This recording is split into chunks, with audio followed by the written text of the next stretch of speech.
that is awaiting to be discovered by you. She appeared on Loki by Disney, guys. Oh, Yeah! Guys, put your hands together right now. Put your hands together right now for Isabelle and Pierre!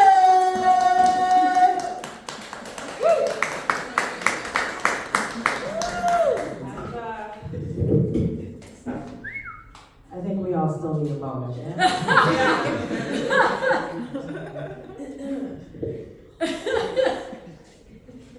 Louie's a lot like one of my neighbors. Getting a little traumatized right now. So I think that's his gift, though. No one can traumatize me as much as my mama. Oh, all right, let's restart. I just got back from Atlanta. Woo! I had to leave Atlanta because anytime I was at a party, the DJ did not yell, "Where Brooklyn at?" Frankly, I found that to be completely unacceptable. You must always yell, "Where Brooklyn at?" Yeah. I work for a startup. Every startup has like the same origin story. A young white developer was mildly inconvenienced one day and then decided to disrupt an entire industry. He had to make it known, yeah? At my company, I'm the diversity hire, which is interesting because their mission is diversity. They hired another black person. Silence is good, that's exactly how I feel about it.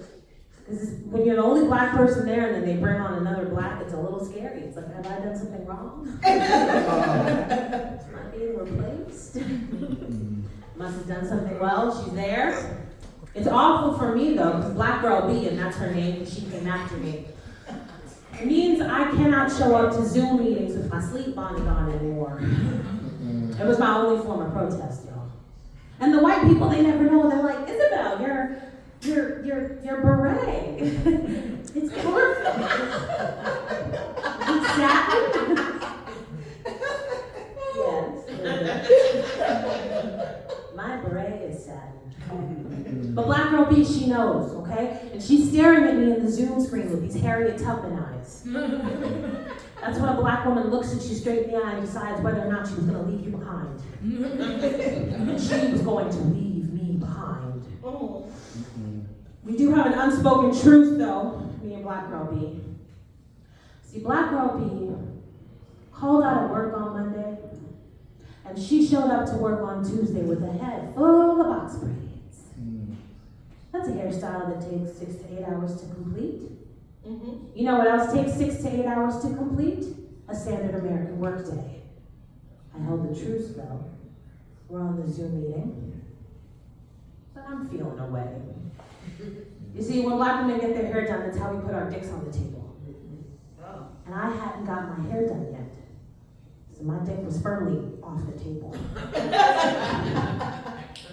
So I unmuted myself and I said, hey, Black Girl B, you look fantastic for someone recovering from the flu.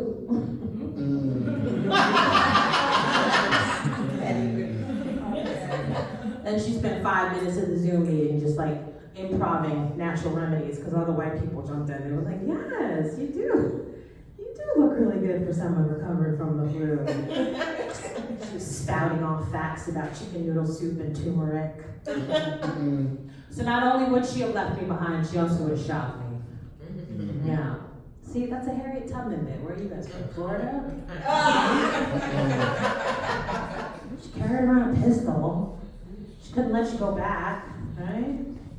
Me and Black Girl B. Oh, it's so sad when you work with other black women and you don't get along with them, right? Because I want it to be us against the world. I don't want to have to like comport with other white people at the job. But that's what I gotta do to survive. That's what I gotta do. Being petty with Black Girl B lets me know exactly what kind of slave I would be. Because black people always want to think we'd be like Nat Turner, right? There's a vast majority of us that would just like fall in line. I hate to say it to you. You know, when the Black Lives Matter protests were happening, I was living in Atlanta, I was staying in a room, and I had to go to the protest, in part because I wasn't from that city, and I was like, well, if I get arrested, I don't have people here to support me. And also because I knew what kind of slave I would be. So in the midst of probably one of the biggest civil rights fights of my generation, I was on Instacart arguing about the feeling of the avocados, leaving little notes, like not ready to eat avocado, okay? Do not get me mushy mangoes. That's how I know exactly what kind of slave I would be. I'm an actor. Woo! Thank you. A couple woos. Again, that's how my parents feel about it. Mostly silence, and every once in a while, a little woo. I play a lot of stereotypes. I just left my rookie cop phase. I'm currently in my detective phase. Thank you. I don't support the police, but I will play them on TV. And soon I'll be in my black judge phase. Now, this is a fun drinking game. Take a shot whenever you see a black judge on TV completely out of context. It'll be like, how did that black woman become the judge of an all-white Hallmark movie? I want to know more about Judge Minerva Jackson's backstory. Like, how did she get there, right? I also play a character I like to call her Esther. Now, you guys have seen Esther in movies. Esther talk real slow. Esther kind of ominous. Esther either gonna save you, she gonna inspire you, or she here to warn you. Esther loves saving children. Esther loves saving white children. Esther talk like this in science fiction fantasy. Esther talk like this in romantic comedy. Esther talk like this even if the movie don't take place in the South.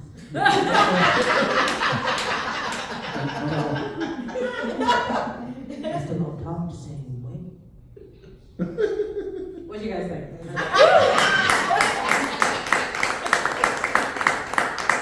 It's gonna happen. I'm gonna play a slave. I'm gonna take the check. Don't care what anyone says. All right, tweet about it. All right. It'll be me and slave girl B in the house arguing over the massa. I know what you're thinking. It's very conceited of me to just assume I would be in the house, right? I just like to think.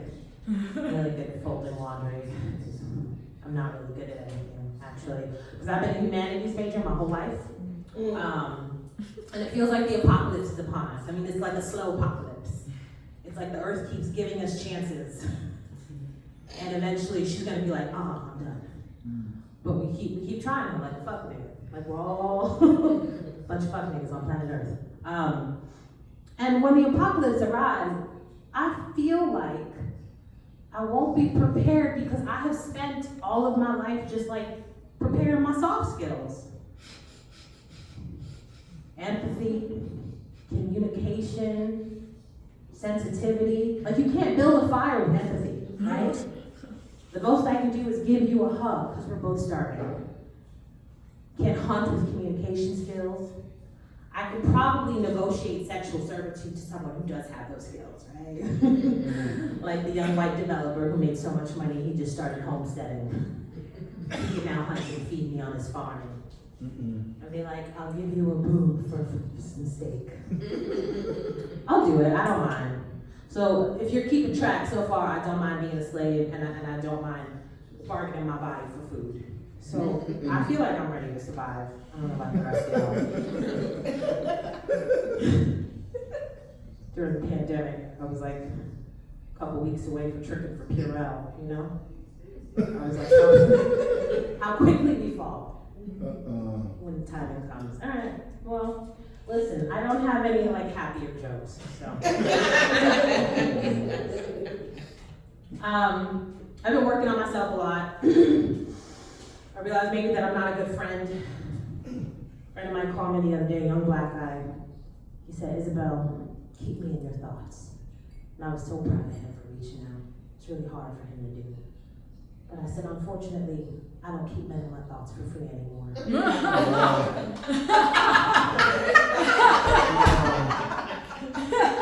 So after he Venmo'd me, we had a really wonderful conversation. And he was crying, getting all emotional. Like minute 14:59, I was like, you're gonna have to Venmo me $50 more.